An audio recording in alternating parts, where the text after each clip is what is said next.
What's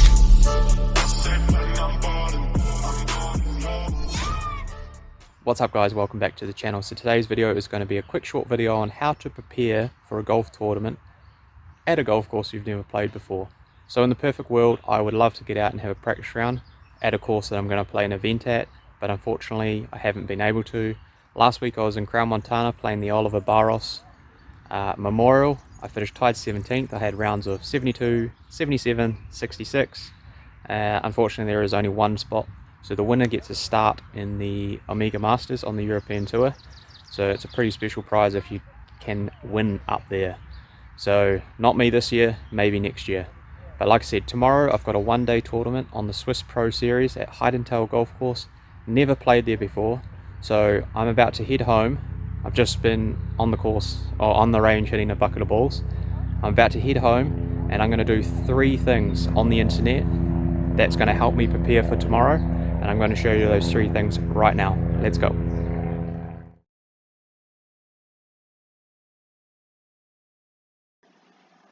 Okay, tip number 1 in how to prepare for a golf tournament. So I search for their website. So most golf courses nowadays have pretty good websites, and what I'm looking for is pictures like this. This is perfect. So it gives you a bit of a visual on what the course is like. This course looks like it's on a bit of a hill. There's a bit of a hill over here, downhill over on the right there, and normally it shows you their feature hole. So this is actually perfect. Gives me a nice visual. Looks like it's a course where you go out and then back in. So it looks like there's a lot of out of bounds. And the second part I look for on their website is a card. So we go down here into site map. This is actually perfect, and it's going to come up course management. That's the one there, and we've got ourselves a card here. So this is on the back of every card at the golf course. So this is going to help me in my tip number 3. So this is actually perfect. And if you scroll down, stroke saver, course guide. This is absolutely ideal. So it's got the first hole here. It's even got a picture on the right, so it's a bit of a visual. The picture is taken from, as you can see down here, from the block up ahead. We're playing a tournament, so we're going to be playing off the back block here. So, but on this hole, it's sort of, you're looking down the same line anyway. So it's a bit of a visual. Looks like a bit of a downhill tee shot. Water in the distance, and you can just go across. You know, fourth hole is par 4, 339 meters, pretty much just straight away into the bushes. Looks like a nice hole. So yeah, this website is absolutely ideal for what I was looking for.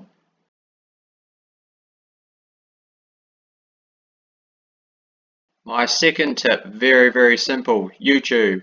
So searching golf Heidenthal, that's what it come up as, and I'm just looking for some videos. Sometimes you find some very good videos, sometimes you don't find any, but this here, you know, looks like they've got a couple of tournaments going on.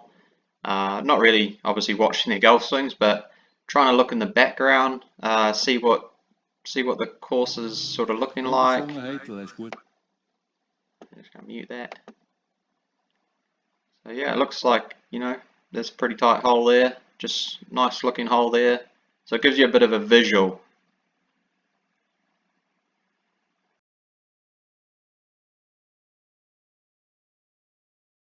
And tip number 3, how to prepare for a golf tournament.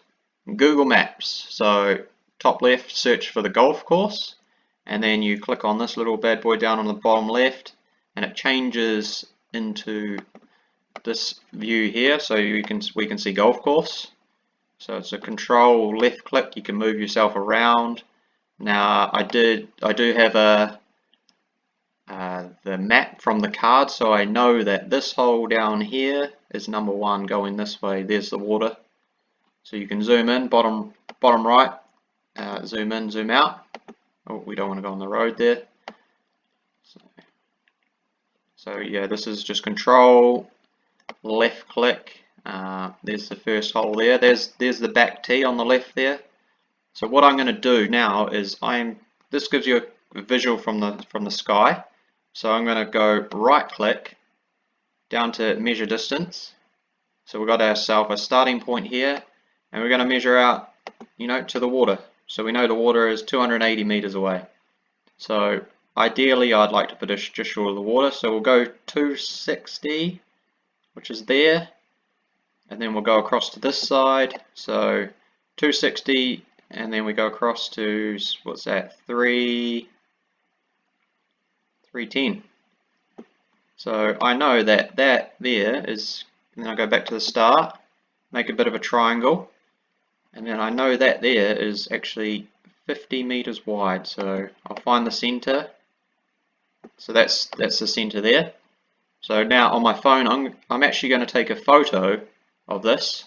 So tomorrow when I'm out on the course, I can look at my photo on my phone, and this is going to give me a good visual on how wide that first hole is. But by the looks of this, you obviously don't want to go right into the water here, but you can maybe go left. But at the same time, I'm probably not going to try and go further up because that will bring in the water. So yeah, 260 off the tee will be absolutely perfect. Like I say, I don't know if it's going to be a driver or a 3-wood. It could be playing into the wind, it could be playing downhill, but I'm going to see that tomorrow. And yeah, so this is obviously my target line is the center line. So if I'm going to try and hit a big fade, I'm going to try and fade it back to the center line, or a draw back to the center line. And yeah, that there is how I measure golf courses on Google Maps. So hopefully you enjoyed that video. If you have any more questions about this Google Maps stuff, this is not from me, this is actually from Decade. So this is a guy called Scott Fawcett. The website is decade/birdiefy.com. I'm going to put the description down in the bottom, and in the description, sorry. And this is exactly how he maps out golf courses. So this is how you can be as aggressive as possible, and know where to miss. So I know that this here is the 18th hole, so we'll quickly do another one. Measure distance. We're going to go out here, and this is 250 meters. Look at all this room to the left. Obviously up 280, you bring in those trees. 290 is the water. I'm probably not going to be hitting it that far. But over here on the right, you can see that the trees are very hit and miss over here. So you could miss it over here and get lucky. But ideally, this looks like another sort of 260. If you know your dispersion with with your drivers, Scott Fawcett works off 60 yards with your driver between penalty shots. So yeah, I'm going to go out there tomorrow, and there's going to be a few holes that I'm not going to be quite sure. So I'm going to get out there early and have a quick walk around. Who knows? This side of the road might be out of bounds, so that's going to obviously change the game strategy a little bit more. But making this triangle here, 260. Once again, we got 50 meters wide. There's my center line. You can even pull the center line out. So I know that, look, I'm pretty much aiming at the middle of the clubhouse.